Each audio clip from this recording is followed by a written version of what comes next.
रूस और यूक्रेन के बीच चल रहे जंग में अमेरिका भले ही यूक्रेन के साथ हो, लेकिन वो सीधे रूस के सामने नहीं आ रहा है। लेकिन सीरिया में ऐसे हालात बन रहे हैं कि रूस और अमेरिका में युद्ध हो सकता है, और इसकी वजह यह है कि रूस ने अमेरिका के मिलिट्री बेस के बगल में एयर स्ट्राइक कर दी है, वो भी बाकायदा अमेरिका को धमकी देकर।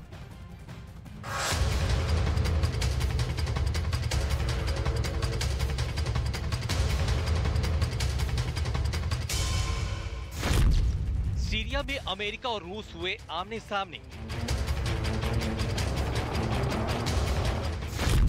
अमेरिकी बेस के पास रूस की एयर स्ट्राइक।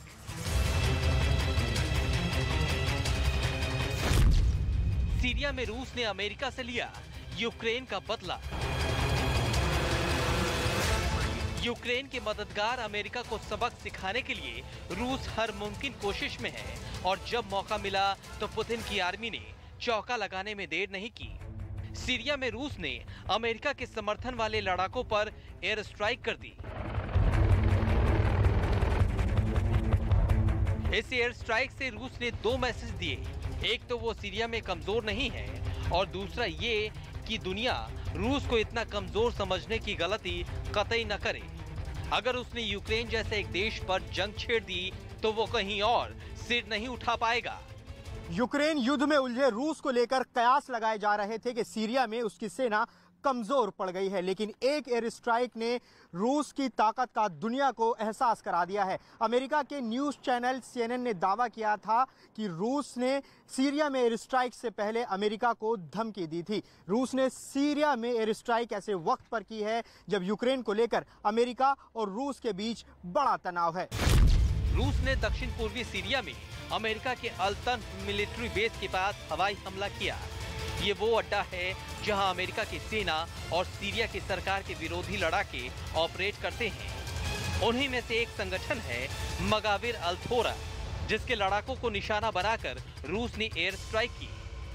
CNN की रिपोर्ट के मुताबिक अमेरिकी रक्षा अधिकारियों ने बताया कि रूस ने अमेरिका को धमकी दी थी कि वो दक्षिण पूर्वी सीरिया में उसका साथ दे रहे सीरिया के लड़ाकों पर एयर स्ट्राइक करने वाला है। इसके बाद आनन फानन में अमेरिका ने अपने लड़ाकों को वहां से निकलने को कह दिया था, और इसी वजह से रूस के हमले में सीरिया के किसी भी लड़ाके के मारे जाने या घायल होने की खबर नहीं है। लेकिन इस एयर स्ट्राइक में सीरिया के लड़ाकों के अड्डे को काफी नुकसान पहुंचा है, और इस एयर स्ट्राइक से साफ संदेश है कि रूस सीरिया में भी पूरी मजबूती के साथ डटा है।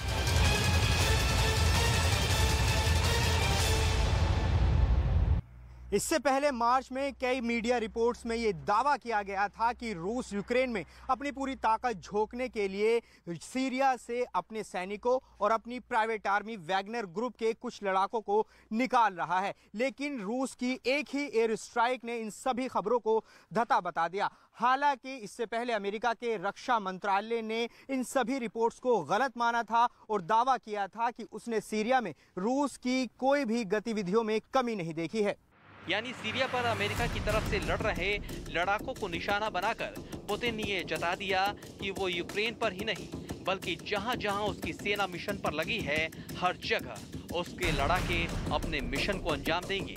इसके लिए उन्हें अमेरिका की तनिक भी परवाह नहीं है। सीरिया में पुतिन की एयर स्ट्राइक से दुनिया में खलबली मची हुई है। पुतिन के बेखौफ रवैये से दुनिया डरी है, क्योंकि यूक्रेन में रूस और अमेरिका सीधे नहीं भिड़ रहे हैं, लेकिन सीरिया में मामला उल्टा है, क्योंकि यहाँ रूस की सेना ने डायरेक्ट अमेरिका के साथी पर हमला बोल दिया है। आशंका ये जताई जा रही है कि कहीं सीरिया में एयर स्ट्राइक विश्व युद्ध न करा दे, कहीं सीरिया में रूस और अमेरिका मरने मारने पर उतारू न हो जाए।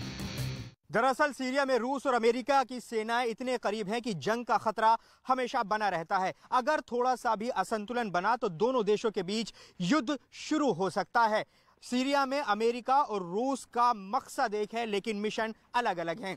सीरिया में रूस बशर अल असद सरकार के साथ खड़ा है और अमेरिका सीरिया में ISIS के आतंकियों के खात्मे में लगा है। इसके लिए अमेरिका कुर्द लड़ाकों और सीरिया की सरकार के विरोधियों की मदद ले रहा है। इसी वजह से रूस सीरिया में अमेरिकी सेना की मौजूदगी का विरोध करता रहा है। हालांकि अमेरिका सीरिया में रूस से उलझना नहीं चाहता, लेकिन अगर रूस ने इसी तरह उकसाया तो अमेरिका भी पलटवार कर सकता है। और पिछले हफ्ते ही इजराइल ने भी सीरिया के दमिश्क एयरपोर्ट पर मिसाइलें दागी थी, जिसके बाद से ही वो बंद पड़ा है। मतलब सीरिया का संग्राम खतरनाक मोड़ लेता दिख रहा है।